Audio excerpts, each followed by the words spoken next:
In this video we are going to discuss two national theory। दो राष्ट्रों का ये सिद्धांत क्या है। सबसे पहले देखते हैं यहाँ पर मोहम्मद अली जिन्ना की एक फ़ोटो है जो कि टू नेशन थियरी के फाउंडर हैं। और आपको मैंने बताया था इससे पहले वाले वीडियो में कि 1939 में जब वर्ल्ड वार स्टार्ट हो जाता है और कांग्रेस ने 7 प्रोविंसेस में जो अपनी मिनिस्ट्रीज़ बनाई थी उसको क्या करती हैं, इस्तीफ़ा दे देते हैं ना, रिज़ाइन कर देते हैं। तो इसी रिज़ाइन करने को डे ऑफ डेलीवरेंस डे के रूप में सेलिब्रेट करती है कौन, मुस्लिम लीग। डे ऑफ डेलीवरेंस जिसको हिंदी में कहते हैं मुक्ति दिवस। ओके, तो कहीं ना कहीं जो इंडियंस मुस्लिम्स थे they are feeling also exploitation from majorities that was Hindus. Okay, तो जो मुस्लिम्स थे वो कहीं ना कहीं हिंदुओं से अपने आप को एक्सप्लॉइट फील कर रहे थे। इसी चीज़ को जिन्ना ने आगे अपनी टू नेशन थियरी में स्पष्ट किया है। अब देखते हैं क्या है। In January 1940 Mohammad Ali Jinnah propounded two nation theory. Propounded का मतलब होता है प्रतिपादित करना, घोषणा करना, अनाउंसमेंट करना। ओके, तो जनवरी 1940 में मोहम्मद अली जिन्ना ने अपनी टू नेशन थियरी को अनाउंसमेंट करते हैं। क्या है इसमें, इसके पीछे वो लॉजिक क्या देते हैं वो आगे की लाइन में स्पष्ट किया गया है।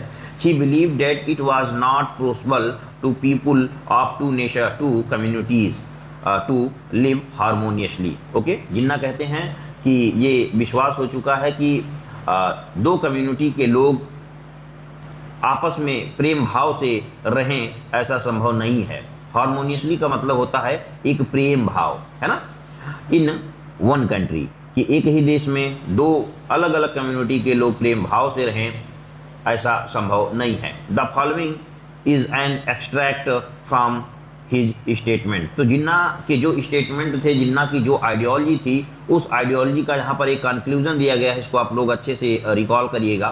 जिन्ना कहते हैं कि the Hindus and Muslims belong to different religious. Okay, तो दिस इज सो सिंपल। हिंदू का अलग अपना धर्म है और मुस्लिम का अलग धर्म है। अब बात अलग धर्म होने तक की नहीं है, बात आगे भी है। वो क्या है, कहते हैं कि philosophies, social customs, indeed they belong to different civilisation which are based mainly on conflict ideas and conceptions. Okay, Jinnah कहते हैं कि जो ये अलग अलग धर्म हैं इनके अलग अलग फिलॉसफीज है। फिलॉसफीज का मतलब होता है, हिंदी में इसको दर्शन कहते हैं, लेकिन आप काफ़ी हद तक सोच, आइडियोलॉजी, थिंकिंग इसको समझ सकते हैं। जैसे आप देखेंगे इस्लाम की अलग थिंकिंग है। इस्लाम में देवी देवताओं की मान्यता, ईश्वर की मान्यता एक अलग प्रकार से है ना।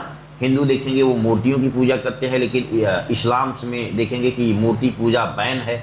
ओके, तो इस प्रकार की उनकी अलग फिलॉसफी है, उनके सामाजिक तौर तरीके अलग हैं। और वास्तव में कहते हैं कि वास्तव में वो अलग अलग सभ्यताओं से संबंधित हैं। और यहाँ पर जो मेन बात है वो कहते हैं कि they are based mainly conflict ideas and conceptions. कहते हैं कि उनकी जो आइडियोलॉजी है, इस्लाम की जो अपनी आइडियोलॉजी है, हिंदुज़म की जो अपनी आइडियोलॉजी है, वो परस्पर कॉन्फ्लिक्ट पर बेस है। कॉन्फ्लिक्ट का मतलब संघर्ष पर बेस है। Okay, it is quite clear that Hindus and Muslims derive their inspiration from different sources of history. कहते हैं कि यह स्पष्ट है कि हिंदू इतिहास के अपने स्रोतों से और मुस्लिम अपने अपने स्रोतों से इंस्पायर होते हैं। स्रोत का मतलब यही है, जैसे देखेंगे हिंदुज़म में उनकी अपनी धार्मिक बुक है, गीता है, रामायण है। और मुस्लिम्स में देखेंगे तो उनकी अपनी किताबें हैं, कुरान है, और भी तमाम इस्लाम की अपनी किताबें हैं। तो वहाँ से वो इंस्पायर होते हैं। They have different epics. Epics का मतलब ये जो मैंने आपको बताया, महाकाव्य हो गए, बुक हो गए, है ना। एपिक्स डिफरेंट हीरोज़, उनके अलग अलग नायक हैं, उनके अलग अलग एपिसोड्स हैं। Very often of heroes of one is who of other, likewise their victories and defeated overlap। तो जिन्ना यहाँ पर बताते हैं कि उनके जो अलग अलग नायक हैं उनके देखेंगे कि उनकी विजय की अपनी अलग अलग कथाएं हैं, अलग अलग कहानियाँ हैं। इसी बात को वो बेस बना करके कहते हैं कि हम दो कम्युनिटी के लोगों को अब एक देश में रहना संभव नहीं है। Okay, next one as numerical minorities and the other as a majorities must lead to growing discontent and final destruction of any fabric that may show built by the government of such a state। तो यहाँ पर यही बातें कुल मिलाकर के conclusion है कि एक माइनॉरिटी सेक्शन है और वहाँ पर कोई मेजॉरिटी सेक्शन है, तो उसको अगर एज ए गवर्नमेंट रूल करना है तो जो माइनॉरिटी सेक्शन होगी उसका कहीं ना कहीं एक्सप्लॉयटेशन होगा ही होगा। और मैंने इस चीज़ को कन्फ्रंटिंग मार्जिनलाइजेशन के सेक्शन में आपको स्पष्ट किया था कि किस तरीके से माइनॉरिटीज़ का एक प्रकार से एक्सप्लॉयटेशन होता है और गवर्नमेंट उनके प्रोटेक्शन के लिए कौन कौन से उपाय करती है। So next is in the March 1940s the Lahore session Muslim league the Pakistan resolution was passed which adopted Muslim Muhammad Ali Jinnah two nation theory but Congress was rejected it। तो फाइनली इतनी बातें सोचने के बाद में जिन्ना अपनी ये जो पाकिस्तान प्रस्ताव 1940 के मार्च 1940 के लाहौर अधिवेशन में रखते हैं और इस बात को पाकिस्तान की मांग को कांग्रेस रिजेक्ट कर देती है। ओके, तो अभी यहाँ पर मैंने आपको एक थिंकिंग बता दिया, आपको याद करने वाली चीज़ें क्या हैं। यहाँ पर आपको बात याद करने वाली चीज़ें यही हैं कि जनवरी 1940 में उन्होंने अपनी टू नेशन थ्योरी को एक प्रकार से उसको बेच देते हैं, लेकिन इसको फाइनल रखते कहाँ पर हैं, इसको रखते हैं मार्च 1940 के लाहौर सेशन में। ओके, और इसको पाकिस्तान प्रस्ताव का नाम दिया जाता है और इसको अडॉप्ट कौन करते हैं, तो अडॉप्ट करते हैं मोहम्मद अली जिन्ना, लेकिन कांग्रेस इसको फाइनली रिजेक्ट कर देती है। So I hope you have understand about two nation theory. और यहाँ पर जिन्ना की ये जो क्या कहते हैं स्टेटमेंट है जिन्ना की आइडियोलॉजी का, ये पूरा एक कंक्लूजन है, इसको आप ध्यान में रखेंगे। Cripps Mission, what is the provision of Cripps Mission, सारी चीज़ें इस वीडियो में समझेंगे, लेकिन इसको समझने से पहले एक थोड़ा सा हम कंटेंट बेस्ड इंफॉर्मेशन देखते हैं जो आपकी बुक में दिया गया है मौलाना अबुल कलाम आज़ाद के बारे में।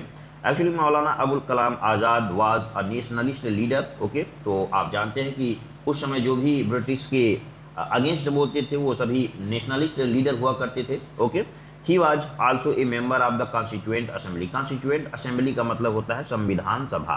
क्या होता है?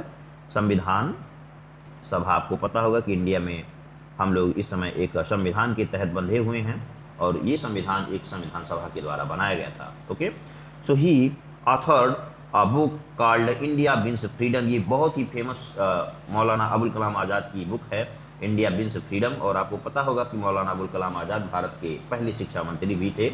ही was against two nation theory of Mohammad Ali Jinnah. Okay, तो ये टू नेशन थियरी के अगेंस्ट में थे और आपने देखा था कि किस प्रकार से टू नेशन थियरी को कांग्रेस ने रिजेक्ट कर दिया गया था। Okay, so let's come back in the Cripps mission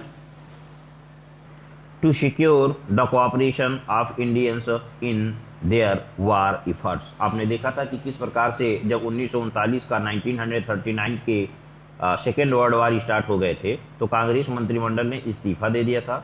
और उस इस्तीफा जो दे दिया था, है ना, इस्तीफा इसलिए दे दिया था क्योंकि नेशनलिस्ट लीडर की डिमांड जो थी उसको एक्सेप्ट नहीं किया गया था।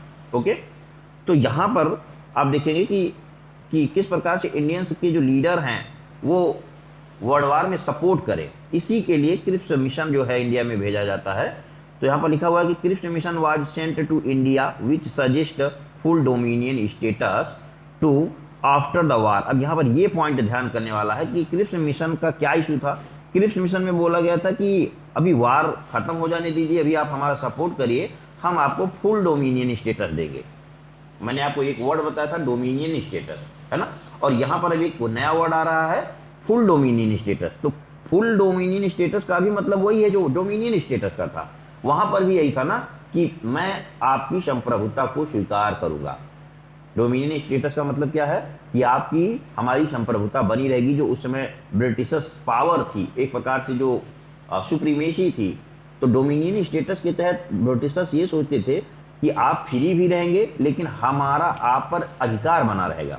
और जबकि इंडियंस क्या कह रहे थे, अब इंडियंस जो है वो सेल्फ गवर्नमेंट की बात कर रहे थे, एक प्रकार से कंप्लीट आज़ादी की बात कर रहे थे कि हमको डोमिनियन स्टेटस नहीं, हमको क्या चाहिए, हमको सेल्फ गवर्नमेंट चाहिए, अब हमको पूर्ण आज़ादी चाहिए। Okay, Indian after war the nationalist leadership demanded the immediate self government in return for war support. कि अगर हम वार में सपोर्ट करते हैं और वार के बाद में हमको क्या चाहिए, सेल्फ गवर्नमेंट चाहिए। Gandhi ji said the Cripps offer to dominion status after the war. अब गांधी जी, यहाँ पर ये गांधी जी का बहुत फेमस स्टेटमेंट है, इसको आप याद रखिएगा। गांधी जी कहते हैं कि क्रिप्स जो थे, क्रिप्स उस समय के लीडर थे जो क्रिप्स मिशन की अगुवाई कर रहे थे, वो कहते हैं कि क्रिप्स कह रहे हैं कि युद्ध के बाद में मैं आपको डोमिनियन स्टेटस दूंगा। क्या दूंगा? डोमिनियन स्टेटस दूंगा। बट कह रहे हैं कि वार is like a post dated cheque drawn on A crashing bank.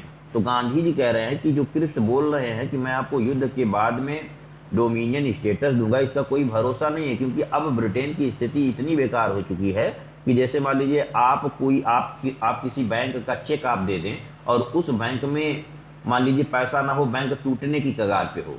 तो जब आप मान लीजिए बैंक टूटने की कगार पे होगा और आप चेक लेकर के जाएंगे तो बैंक आपको पैसा कहाँ से देगा? तो कहने का मतलब गांधी जी का इतना था कि ब्रिटेन तो अब खुद टूट रहा है, आने वाले समय में वो खुद बिखर जाएगा, वो हमको कौन सा डोमिनियन स्टेटस देगा? Okay, so next is this proposal was also rejected by the nationalist. तो कहीं ना कहीं जो फुल डोमिनियन स्टेटस की बात थी उसको नेशनलिस्ट लीडर ने इनकार कर दिया। ओके, क्यों? क्योंकि वो सेल्फ गवर्नमेंट की बात कर रहे थे और कहीं ना कहीं नेशनलिस्ट लीडर गांधी जी भी इस चीज को समझ चुके थे और भी नेता ये समझ चुके थे कि अब ब्रिटेन की स्थिति सेकेंड वर्ल्ड वॉर में एकदम से खत्म होने वाली है। अब ब्रिटेन ऑटोमेटिक वो खुद ब खुद जो है परेशान हो जाएगा और इंडिया को छोड़ना ही पड़ेगा। तो अभी यही देखेंगे कि इसी के बाद से 1942 में क्वाइट इंडिया मूवमेंट शुरू हो जाता है, भारत छोड़ो आंदोलन स्टार्ट हो जाता है। ओके, तो अगले वीडियो में हम भारत छोड़ो आंदोलन की बात करेंगे, क्वाइट इंडिया मूवमेंट की बात करेंगे। Okay, thank you.